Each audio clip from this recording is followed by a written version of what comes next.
क्या बात है नेहा, तू चुपचाप यहाँ क्यों बैठी है? बोलती क्यों नहीं? रेस की प्रैक्टिस में भाग नहीं लेना है क्या? जानती है ना अगले हफ्ते ही स्पोर्ट्स डे है। पता नहीं सोनिया, मेरे साथ क्या हो रहा है, ऐसा पहले कभी नहीं हुआ। क्या पहले कभी नहीं हुआ? क्या बताऊँ तुझे, कल शाम से ये हो रहा है। मुझे अपने आप से घिन आ रही है, लगता है मुझे कोई बीमारी हो गई है। जाने क्या बह रहा है वहां से, मेरा कुछ भी करने को मन नहीं कर रहा। कपड़ों पर भी दाग लग रहे हैं। मैं समझ गई, पर तू परेशान क्यों होती है? ये तो सब लड़कियों के साथ होता है इस उम्र में। सबके साथ होता है? तो क्या तेरे साथ भी? हाँ, 3 महीने पहले मुझे भी ये शुरू हुआ था, तब से हर महीने होता है। क्या तुझे ये सब अजीब नहीं लगता? क्या तुझे चिंता नहीं होती? नहीं, बिल्कुल नहीं होती। तू कहेगी तो क्या मैं तेरी बात मान लूंगी?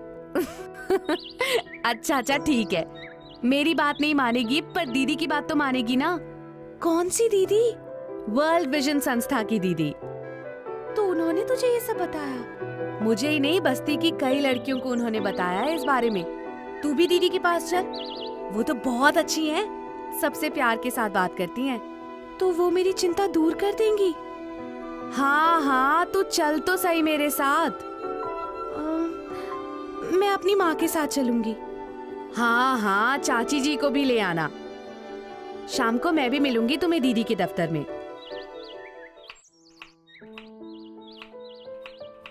अरे ये सब हुआ था तो मुझे बताती ना, मैं उपाय बताती तेरे को।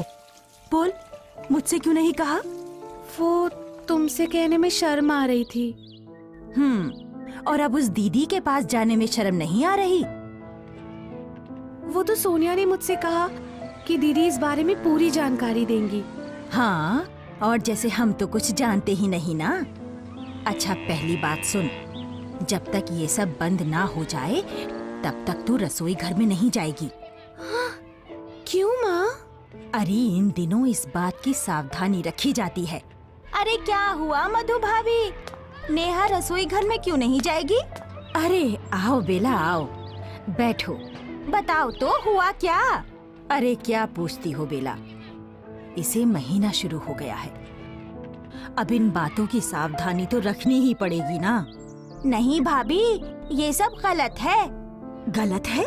हाँ भाभी, वर्ल्ड विजन की दीदी द्वारा दी गई जानकारियों ने मेरी सोच और जीवन बदल दिया है।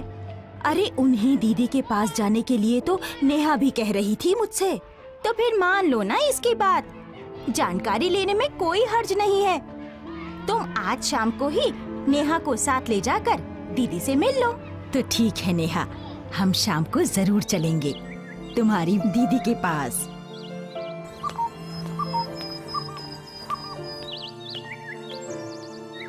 मधु बहन, आपने अच्छा किया जो नेहा को लेकर यहाँ वर्ल्ड विजन के सेंटर पर चली आई। इसके लिए भी मुझे नेहा ने ही तैयार किया है दीदी। हाँ, मुझे नेहा के बारे में सोनिया ने बताया है। नेहा जैसी लड़कियों को इस बारे में सही जानकारी होना बहुत जरूरी है। मुझे तो इसने कुछ बताया ही नहीं। तो आप ही पहले नेहा को बता देती इस बारे में, ताकि ये बेकार की परेशानी और चिंता में नहीं पड़ती। तो क्या मुझे पहले बता देना चाहिए था? हाँ मधु बहन, लड़की जब किशोरावस्था में आती है तो माँ या फिर बड़ी बहन का फर्ज होता है कि वो उसे माहवारी के बारे में बताए, उसे मानसिक रूप से इसके लिए तैयार करे, ताकि वो इसे सामान्य रूप से स्वीकार करे और किसी उलझन या तनाव में ना पड़े। आपने ठीक कहा दीदी, लेकिन अब तो आप ही बता दीजिए इसे सच्ची बात। देखो नेहा, मेरी बात ध्यान से सुनो और समझो। कोई भी लड़की जब किशोरावस्था में आती है तो उसके शरीर में कुछ बदलाव आने लगते हैं, जैसे वजन बढ़ता है, लंबाई बढ़ती है, आवाज में बदलाव आता है, शरीर के गुप्त अंगों में बाल आने लगते हैं और सीने यानी ब्रेस्ट का विकास होता है। लेकिन ये सब बदलाव बाहरी होते हैं जो देखे जा सकते हैं। इनके अलावा शरीर में कुछ अंदरूनी बदलाव भी होते हैं जिन्हें समझना बहुत जरूरी है। ये अंदरूनी बदलाव कौन से होते हैं दीदी? देखो, किशोरावस्था में पहुंचने पर लड़की के मस्तिष्क की एक विशेष ग्रंथि यानी पिट्यूटरी ग्लैंड में एक हार्मोन पैदा होने लगता है, जो खून के दौरे के साथ अंडाशय यानी ओवरी में पहुंचता है। ये अंडाशय यानी ओवरी गर्भाशय नली यानी फिलोपियन ट्यूब द्वारा बच्चेदानी यानी यूट्रस और आगे योनि मार्ग यानी वजाइना से जुड़े होते हैं। अंडाशयों यानी ओवरी में अनेकों अंडे होते हैं जो बहुत ही बारीक होते हैं। इसके अलावा अंडाशय से एक विशेष तरल पदार्थ बच्चेदानी तक पहुंचता है और उसे मजबूती देता है। हर महीने अंडाशय से कुछ अंडे विकसित होकर बच्चेदानी तक पहुंचते हैं। आमतौर पर ये माहवारी चक्र यानी मेंस्ट्रुएशन साइकिल के मध्य समय में होता है। अगर इनमें से किसी अंडे का पुरुष शुक्राणु यानी स्पर्म से मेल हो जाए तो वो भ्रूण यानी फीटस के रूप में पलने लगता है, और अगर ऐसा ना हो तो ये अंडे और बच्चेदानी को मजबूती देने वाला तरल पदार्थ योनि मार्ग यानी वजाइना के रास्ते बाहर जाते हैं और यही माहवारी होती है। तो हमने जाना कि इन अंदरूनी बदलाव की वजह से माहवारी होती है, जो 3 से 7 दिन तक रहती है। जब इसकी शुरुआत होती है तो ये ज्यादा से ज्यादा या कम दिनों तक भी हो सकती है। हाँ जी, ये तो सब लड़कियों में होता है। हाँ मधु बहन, होता तो सब में है, लेकिन इसकी शुरुआत एक ही समय पर नहीं होती। माहवारी की शुरुआत 11 वर्ष से लेकर 17 वर्ष की उम्र में भी हो सकती है। लेकिन बाद में तो इसका एक नियम बन जाता है। हाँ मधु बहन, जब माहवारी नियमित हो जाती है तो इसे मासिक चक्र यानी मेंस्ट्रुएशन साइकिल कहा जाता है। मासिक चक्र का नियमित रूप से आना इस बात की निशानी है कि शरीर के महत्वपूर्ण अंग सामान्य रूप से काम कर रहे हैं। मासिक चक्र शरीर को स्वस्थ रखने के लिए एक विशेष शारीरिक रसायन यानी केमिकल पैदा करता है, जिसे हार्मोन्स कहा जाता है। ये हार्मोन्स हर महीने गर्भ ठहरने की संभावना भी पैदा करते हैं। दीदी, मासिक चक्र को गिना कैसे जाता है? नेहा, मासिक चक्र को पहली माहवारी के पहले दिन से अगली माहवारी के पहले दिन तक गिना जाता है। आमतौर पर माहवारी चक्र 28 दिनों का होता है, लेकिन बालिग अवस्था में 21 से 35 दिन और किशोरावस्था में 26 से 32 दिन भी हो सकता है।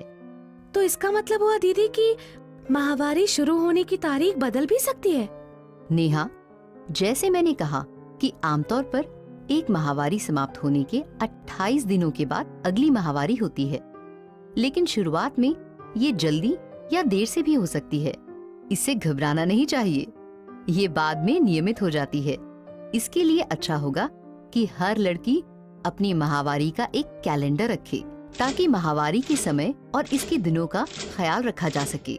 ऐसा करने से यदि मासिक चक्र में कोई असामान्य बदलाव आता है तो हम डॉक्टर से जांच करा सकते हैं। तो हमने जाना कि माहवारी तुम्हारे स्वस्थ विकास की निशानी है। ये एक सामान्य बात है और इससे ना तो घबराने की जरूरत है और ना शर्मसार होने की। दीदी, माहवारी आने का ये मतलब भी तो होता है कि लड़की अब माँ बन सकती है। हाँ, लेकिन इसका ये मतलब नहीं है कि माहवारी शुरू होते ही लड़की की शादी कर दी जाए। किसी भी लड़की की शादी 18 साल से पहले नहीं करनी चाहिए। 18 साल के बाद ही एक लड़की शारीरिक और मानसिक रूप से तैयार होती है शादी के लिए। समझ गई दीदी, मैं तो ऐसा कभी नहीं करूँगी। हाँ दीदी, क्या मुझे अब लड़कों से दूर बैठना चाहिए? वो क्यों नेहा? कहीं किसी लड़के ने मुझे छू लिया और मैं माँ बन गई तो? ये गलत है।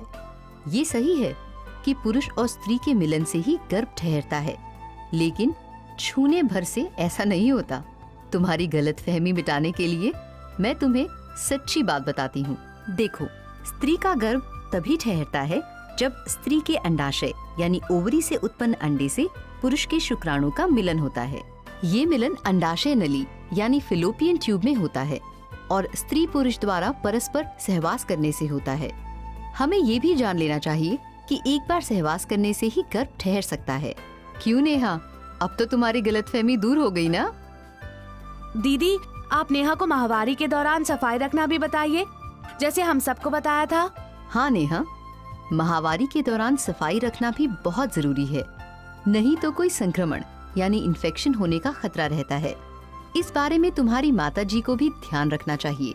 माहवारी के दौरान लड़की को रोज गुनगुने पानी से नहाना चाहिए और योनि यानी वजाइना को भी अच्छी तरह से साफ करना चाहिए और अंदरूनी कपड़े भी रोज बदलने चाहिए। लेकिन माहवारी के दौरान सफाई रखने का सबसे उत्तम साधन है सैनिटरी नैपकिन्स का इस्तेमाल करना। हर 4 से 6 घंटे बाद नैपकिन या पैड को बदलना चाहिए और रात को सोते समय तो इसे जरूर बदलना चाहिए। अच्छा दीदी, क्या इसके लिए कपड़े का इस्तेमाल कर सकते हैं? कर सकते हैं, लेकिन वो कपड़ा साफ, धुला हुआ और धूप में सुखाया होना चाहिए।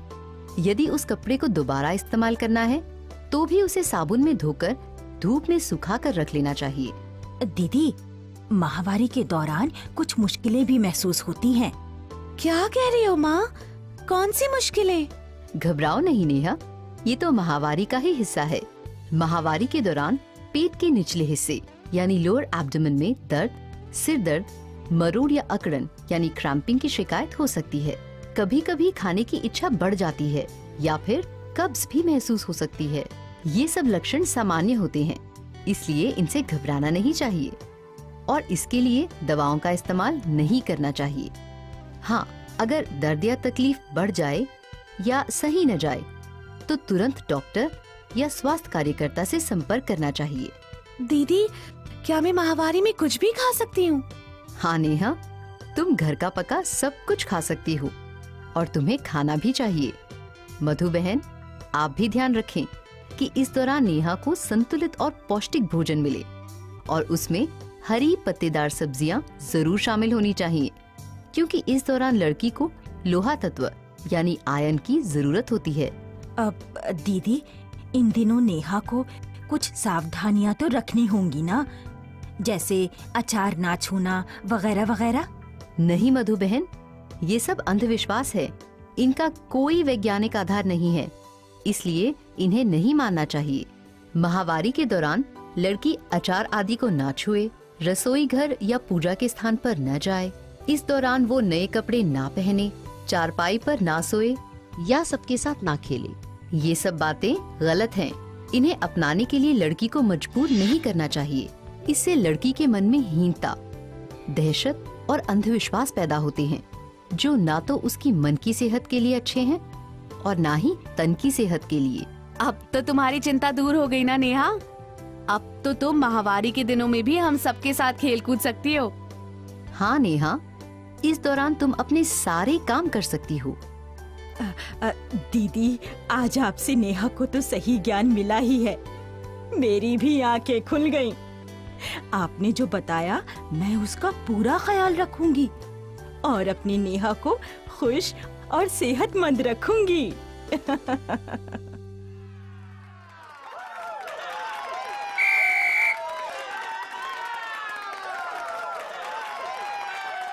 मेरी नेहा का मन बदला, जीवन बदला, सेहत और खुशियां उसकी साथी बनी। अब पढ़ाई हो या खेलकूद, वो हमेशा आगे रहती है।